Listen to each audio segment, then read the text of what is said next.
তো হেই এভরিওয়ান, আপনারা সবাই কেমন আছেন? আশা করি সবাই ভালো আছেন। তো বন্ধুরা, আজকে আমি কথা বলবো সাকিব খানের তুফান মুভিটা আর আমাদের কলকাতার বক্স অফিস কালেকশন নিয়ে। আপনারা তো আমাকে অনেক কমেন্ট করেছে যে দাদা কলকাতার বক্স অফিস কালেকশন নিয়ে কিছু কথা বলেন। তো বন্ধুরা প্রথমে আপনাদের বলি যে কলকাতার বক্স অফিস সাকিব খানের তুফান মুভির জন্য ভালো নয়। বন্ধুরা, আমরা যেরকম এক্সপেক্ট করেছিলাম যে তুফান মুভিটা আর বক্স অফিসে একদম ঝড় তুলে দিবে, কিন্তু সেটা হলো না।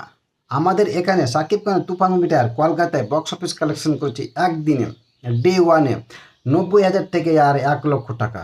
তো আপনারা বলবেন যে সাকিব খানের তুফান মুভিটা আর বাংলাদেশে একদম সুপার ডুপার হিট হয়েছে, ওয়ার্ল্ড টাইম ব্লকবাস্টার পেয়ে গেছে এবং বাকি কান্ট্রিগুলোতে একদম সুপার ডুপার হিট চলছে, কিন্তু উপার বাংলায় তো কলকাতায় কেন সাকিব খানের তুফান মুভিটা আর ডিজাস্টার হতে যাচ্ছে? তার জন্য কয়েকটা কারণ রয়েছে।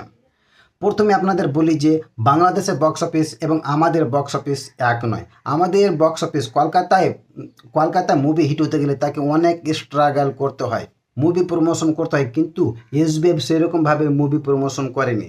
এসবিএফকে আগে থেকে তুফান মুভিটাকে ভালোভাবে প্রমোশন করতে হতো। একদিন আগে নয়, কমসে কম 8 দিন আগের থেকে সাকিব খানের তুফান মুভিটাকে এসবিএফ আর ভালোভাবে প্রমোশন করতে হতো, তারপরে এই বাংলার ভিতরে আর কিছুটা হলেও ভালো কালেকশন করতে পারতো। এবং দ্বিতীয়ত যে দুই বাংলার দুই মেগা স্টারের ফ্যানদের ভিতরে এক কন্ট্রোভার্সি। বন্ধুরা, বাংলাদেশে কিছু কিছু ইউটিউবার আছে যারা আমাদের এপার বাংলা মেগা স্টার জিদ্দাকে তারা ফ্লপ স্টার বলে। এমনকি মালিক আফসারি, তিনি ফিল্মি জগতে একজন অভিনেতা ছিলেন। মালিক আফসারের মুখে তো আমরা এরকম ভাষায় এক্সপেক্ট করি। তিনি যেভাবে আমাদের এপার বাংলা মেগা স্টার জিদ্দাকে তিনি মন্তব্য করেছে, এই মন্তব্য তার মুখে আশা করা যায়নি।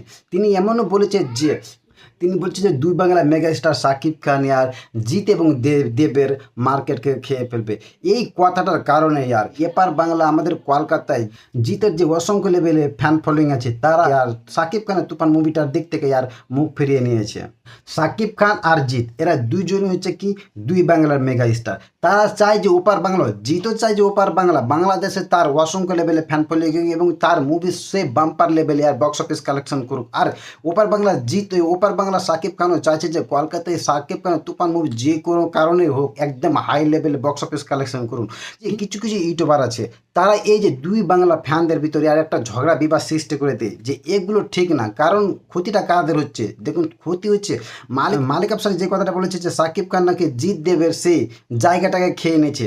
এখানে ক্ষতিটা কার হলো? এখানে ক্ষতিটা হলো একদম সাকিব খান। আপনি সাকিব খানের দিক থেকে বললেন ঠিক আছে, কিন্তু ক্ষতিটা কার হলো? একদম সাকিব খানের হলো। এই যে কথাটার কারণে যে কন্ট্রোভার্সি হলো, সেই কন্ট্রোভার্সির কারণে জিতের ফ্যানরা সাকিব খানের তুফান মুভির দিক থেকে মুখ ফিরিয়ে নিল। এবং এখানকার মুভি যখন ওই পারে রিলিজ হবে, ধরেন খাদান, দেবের খাদান আসছে এবং জিতের আফগানের মুভি আসছে, সেই খাদান মুভি যখন বাংলাদেশে রিলিজ হবে, তারাও তখন সেখান থেকে তারাও সে বাংলাদেশের যে ফ্যান ফলোয়িং আছে তারাও কিন্তু সেই খাদার মুভি থেকে তারা মুখ ফিরিয়ে নেবে। আমি ছোট হয়ে বলছি, যারাও ইউটিউবার আছো, বড় বড় ইউটিউবার আছো, তারা দুই বাংলা মেগাস্টারকে একদম সমান তারা সম্মান করো, তাদের প্রতি ভালোবাসা দেখো, তবেই তো তারা একে অপরের প্রতি ভালোবাসা দেখাবে। আপনারা যদি ইউটিউবারগুলো যদি দুই বাংলা দর্শকের ফ্যানদের উপর যদি এই কন্ট্রোভার্সি সৃষ্টি করে দেয়, তাহলে তো জিতেরও ক্ষতি এবং দেবেরও ক্ষতি এবং সাকিব খানেরও ক্ষতি। সাকিব খানের তুফান মুভিটা বক্স অফিস কালেকশন না করতে পারেন 3 নম্বর কারণ হচ্ছে যে আমাদের কলকাতার অডিয়েন্স সেরকম তারা মাস অ্যাকশন কমার্শিয়াল মুভি পছন্দ করে না। তারা বেশিরভাগটাই ওই কমেডি, ড্রামা, ইমোশনাল এবং ফ্যামিলি অডিয়েন্স তারা বেশি পছন্দ করে। তারা সিরিয়াল টাইপের মুভি তারা বেশি পছন্দ করে। এমনকি তারা যে কলকাতার অডিয়েন্স যেগুলো আছে তারা বেশিরভাগটা তারা বলিউড এবং সাউথের দিকে মুখ করে আছে। মুভি চাहे যেরকমই হোক, কিন্তু তারা বলিউড এবং সাউথের মুভি তারা দেখবে। এবং তারপরে কালকি মুভি চলছে বা বক্স অফিসে ভালোভাবে বিজনেস করছে। তার রিসেন্টলি রিলিজ হলো তুফান মুভির সাথে কিল। কিল মুভিটা ব্যাপকভাবে বক্স অফিসে কালেকশন করছে এবং কলকাতার অডিয়েন্স খুব ভালোভাবে সাড়া ফেলেছে এই কিল মুভিটার দিকে। তো বন্ধুরা, বুঝতে পারছেন বাংলা ফিল্ম ইন্ডাস্ট্রি কোথায় গিয়েছে এবং বাংলার দর্শক তারা বাংলা হিরো চাইতে তারা বেশিরভাগটাই তারা বলিউড সাউথের দিকে মুখ করে।